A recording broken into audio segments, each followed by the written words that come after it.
শাহজালাল আন্তর্জাতিক বিমানবন্দরে উপদেষ্টা আসিফ মাহমুদের বেগে মিলল ম্যাগাজিন।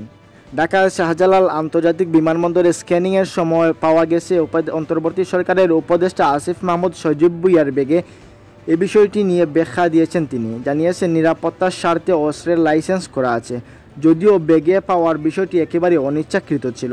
রোববার 29 জুন ফেসবুকে দেওয়া এক পোস্টে তিনি লিখেছেন, মরক্কো মারাকেশ অনুষ্ঠিত ওআইসি উইথ ক্যাপিটাল ইন্টারন্যাশনাল প্রোগ্রামে যোগ দিতে বুড়ের ফ্লাইট ছিল তার। বুড়ে প্যাকিং করার সময় অস্ত্রসহ একটি ম্যাগাজিন বাসায় রেখে এলেও বুড়লে আরেকটি ম্যাগাজিন বেগে থেকে যায়। পরে স্ক্যানে ধরা পড়লে সেটি প্রোটোকল অফিসারের কাছে দিয়ে আসি। বিষয়টি একদমই অনিচ্ছাকৃত ছিল।